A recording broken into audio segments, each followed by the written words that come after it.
Hello and welcome. Yeah, I'm finally reading comic books. It's taken me a while to get back to reading comic books, but here we go. I just read Kaiju Score, Steal from the Gods, #1. And oh, a bunch of birds went flying by out my window. It is exciting outside. It's exciting inside. Outside we have little monsters, birds about this big. Here, we've got giant monsters, because look at the name Kaiju Score. #1. I really enjoy the way this book looks. The art style is pretty unique. I don't know that I've ever seen anybody quite pull this off. The art has a fluidity. It feels like it's like slipping and sliding all over the page. The coloring looks great. It's very stylized. It's not realistic. And I think it's stronger and better for it. Like, this book is just out here trying to have fun.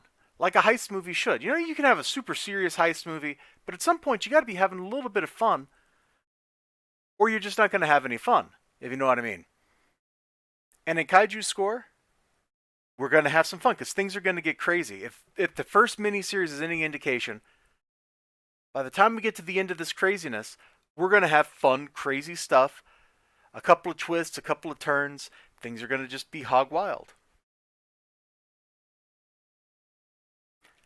Now, this book centers around her, who was a character from the first series, but she wasn't the mastermind of the first one. She was the safecracker who took the place of the real safecracker after killing her and dyeing her hair blonde so she could pretend to be her, so she could come in and get money to save the lives of her crew by buying off the mobster that wanted to kill him. Something like that. Something like that was the plot. Well, here she is with her crew, and they're knocking off trains, planes, automobiles, that sort of thing. And this is a great little intro here. They bust in. All right, make one wrong move and I'll blow your brains all over the train.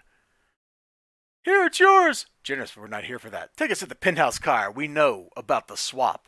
So you go to the penthouse car, they do the robbery, they jump, they get out scot-free. There's a little bit of silly banter. Oh God, I'm going to be sick. Seriously, it's in my throat. We're almost there. Oh, thank God. Boom. Now we have an introduction to her, to what they do, to the people on her crew. We know at least two of them banter back and forth. And we know that she likes to plan for small jobs where they can just hit something, get in, get out, and not have any giant monsters trying to eat them, or the military hunting them down, or any of those crazy shenanigans. Now, of course, things don't go quite the way, they've been planned. And she gets a proposition. Not that kind of proposition. From this old dude who's like, hey, I want you to do a job for me. And she's like, I don't do jobs with giant monsters. And he's like, I think you want to do this job. And she's like, no, I don't. Now, one detail I skipped over, and it's not really a spoiler because it's pretty early on in the book, but one of the dudes on her crew was planted there so that Carlito, a gangster, could take the loot from her crew. So she deals with that guy, and that is sort of the setup for the second half of the book. Let me find that page with like the mythological giant monster stuff. Yeah, here we go.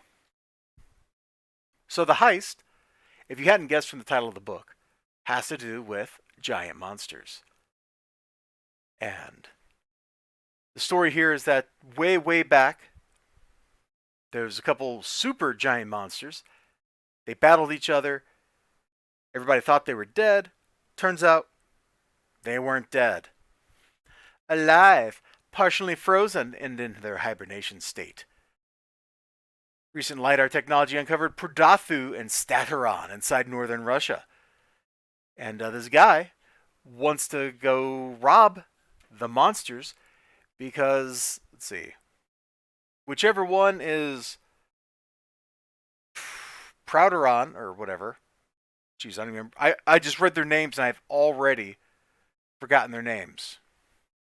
No, Stateron and Prodathu? Oh, gosh. Anyway, I guess it doesn't really matter. Yeah, Prodathu, there it is. I guess it doesn't really matter what their name is. The Great Destroyer, as the Aztecs called him.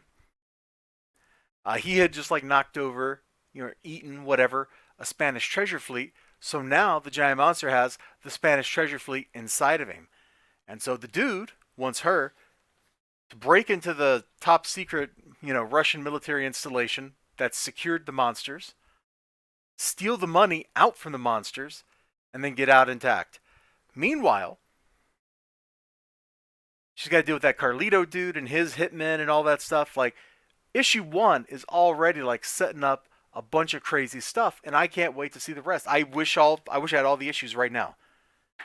I knew I was gonna like Kaiju Score, Steal from the Gods. I knew it because I liked that first miniseries, and I was not let down.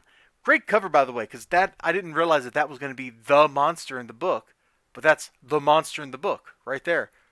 Too cool. I totally dig it.